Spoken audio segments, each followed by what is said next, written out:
Friedrich Nietzsche never raised his voice, he never argued, he never begged anyone to understand him, and yet his silence shook the foundations of Western civilization. The most powerful people in history never needed to explain themselves. Think about that for a moment. The people who truly dominate any room, any negotiation, any conflict, they do it without saying a single word, and Nietzsche knew exactly why. He discovered a set of psychological principles so devastating, so brutally effective, that once you understand them, you will never lose another confrontation again. Silence is power. Today we are opening the vault on Nietzsche's most practical wisdom, not his philosophy of God or morality. No, something far more dangerous, the art of winning without speaking. And by the end of this video, you will understand why the loudest person in the room is always the weakest. He who has a why to live can bear almost any how. But what if that why is mastering the battlefield of human interaction itself? The silent weapon. In 1882, Nietzsche sat across from Lou Salome, the woman he loved more than anyone in the world. She rejected him, not gently, publicly, humiliatingly. And what did Nietzsche do? He said nothing. He walked away, and then he wrote Thus Spoke Zarathustra, one of the most powerful books in human history. That which does not kill us makes us stronger. Most people, when they feel attacked, they react, they defend, they explain, they justify, and in doing so, they hand over every ounce of power they have. Nietzsche understood something that modern psychology has only recently confirmed. Silence is not the absence of power, it is the highest expression of it. When you refuse to react, you create a vacuum, and that vacuum forces the other person to fill it with their own anxiety, their own doubt, their own insecurity. You become a mirror, and most people cannot stand what they see in it. React less, win more. This is the first principle, but Nietzsche went much deeper than this. Beyond good and evil. Here is where most people get it catastrophically wrong. They think winning means being right. They think power comes from proving the other person is wrong. But Nietzsche destroyed that illusion completely. In Beyond Good and Evil, Nietzsche revealed that the entire framework of right and wrong was created by the weak to control the strong. Think about every argument you have ever had. What were you really fighting for, the truth or the need to be validated? Nietzsche called this slave morality, the desperate need to have others agree with you. The moment you need someone to say you are right, you have already lost. The truly powerful person operates beyond these categories entirely. They do not need agreement, they do not need approval. They move through the world as their own sovereign authority. If Nietzsche's insights on power are starting to shift something inside you, hit like and subscribe to unlock more treasures from the vault. Because what comes next will completely change how you see every interaction you have. Now, this leads us to something even more unsettling. Master morality. Nietzsche divided humanity into two psychological types, and this distinction is the key to winning any situation without opening your mouth. Master vs. slave.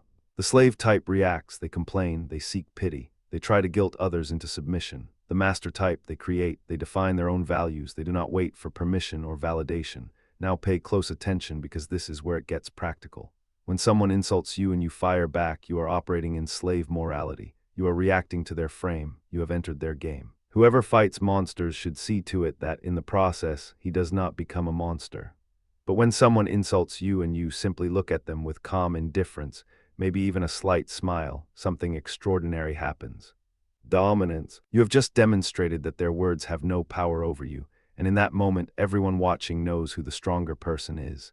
The master does not fight on the slave's battlefield. They refuse to play the game entirely, and that refusal is the ultimate victory, but there is an even deeper layer to this. Will to power. Most people misunderstand the will to power. They think Nietzsche was talking about dominating others. He was not. He was talking about something far more dangerous. The will to power is the drive to master yourself, to overcome your own weaknesses, your own reactive instincts, your own desperate need to be understood. Think about the last time someone tried to provoke you. What happened inside your body? Your heart rate increased, your jaw tightened, every cell in your body screamed at you to respond. That reaction is the chain that keeps you a slave. Nietzsche's will to power is the ability to feel that surge of emotion and choose not to act on it, not because you are weak, but because you are so strong that you do not need to prove it. The person who controls their reactions controls the entire dynamic. Every negotiator knows this. Every interrogator knows this. Every therapist knows this. Control your reactions. The one who stays calm always wins, and Nietzsche knew exactly why. This connects to something he called the most terrifying thought experiment ever conceived. Eternal return. Imagine this: you are told that every moment of your life will repeat exactly as it happened for all eternity. Every pain, every humiliation, every argument you lost because you could not keep your mouth shut. Forever. This is Nietzsche's eternal return, and it is not just a thought experiment. It is the ultimate test of whether you are living as a master or a slave. What if someday or night a demon were to steal into your loneliest loneliness and say to you, "This life as you now live it, you will have to live once more and innumerable times more." Now apply this to every confrontation. If you had to relive that moment forever, would you be proud of how you reacted? Would you choose the same words, or would you choose silence? The person who can face the eternal return with joy has mastered themselves. This is why silence wins. Because when you react from anger, from ego, from the desperate need to be right, you create a moment you would never want to relive. Choose wisely forever. But the master who responds with composed silence, they create a moment of pure power, and that power compounds over time in a way most people never expect. Amor fati. Nietzsche had a phrase that changes everything once you truly understand it. Amor fati, love of fate. Not just accepting what happens to you, but loving it completely. Here's how this applies to winning without words. When someone attacks you, criticizes you, tries to humiliate you, the natural response is resistance. You want to fight back, you want to correct them, you want justice. But Nietzsche says no, love it, not because you are a doormat, but because every attack, every insult, every attempt to diminish you is an opportunity. An opportunity to prove that nothing external can touch your inner fortress. Think about the most unshakable person you know, the one everyone respects. What do they do when faced with conflict? They do not fight, they do not flee, they absorb it, they transform it. Like a mountain absorbing a storm, the storm rages, the mountain does not move, and when the storm passes, the mountain is still there, unchanged, unmoved, and everyone knows it. Love your fate. This philosophy sounds beautiful in theory, but Nietzsche went even further with a concept that most people find deeply uncomfortable. The Übermensch. The Übermensch, the overman. Nietzsche's vision of what humanity could become.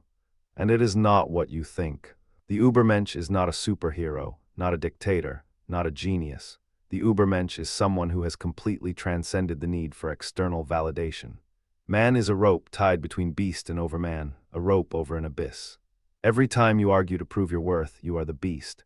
Every time you explain yourself to people who do not deserve an explanation, you are the beast. Every time you raise your voice because you feel powerless, you are the beast. The Übermensch does none of this. 1. They act from their own values, not reactions. 2. They measure success by self-mastery, not approval. 3. They create meaning instead of begging for it. This is why the Übermensch wins without speaking, because winning, for them, was never about the other person.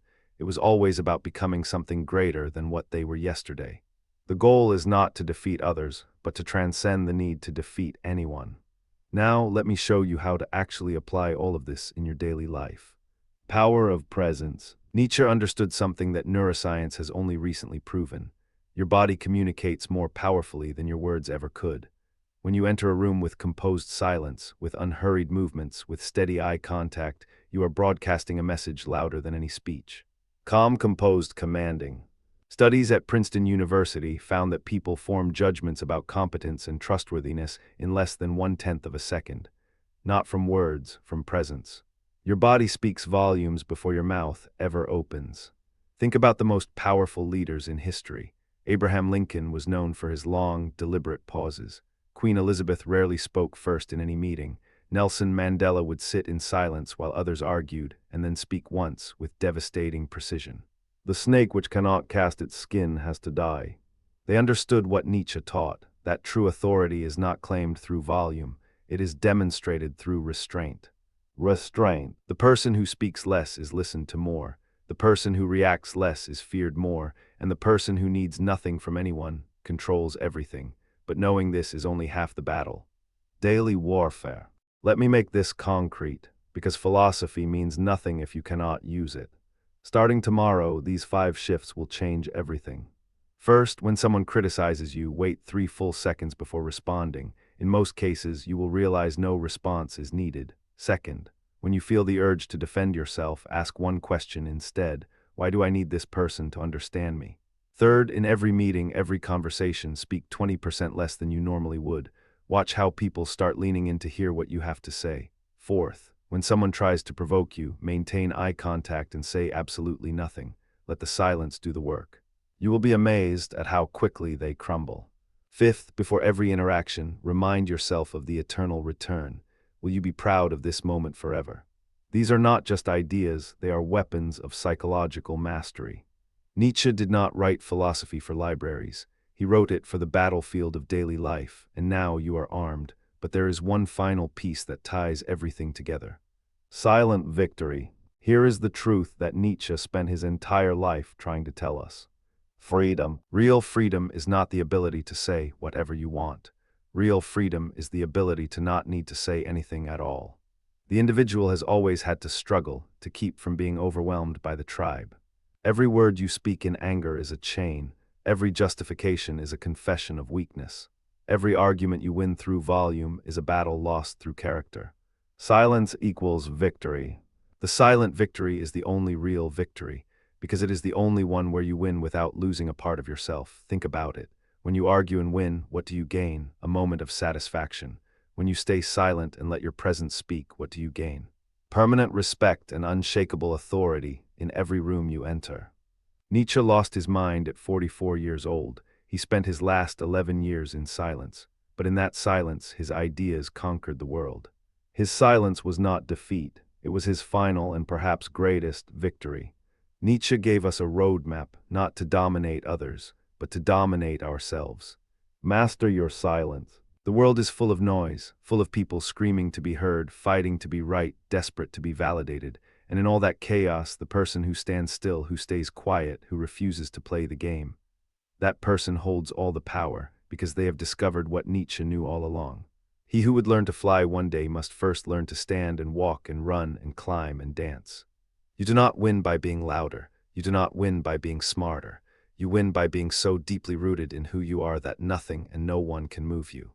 That is the Übermensch, that is Amor Fati, that is your silent victory. If you made it this far, comment silent power to prove you are among those who understand that real strength never needs to announce itself. The wisdom of the ages is yours, use it well. If this unlocked something in you, subscribe for more. The vault has more treasures waiting.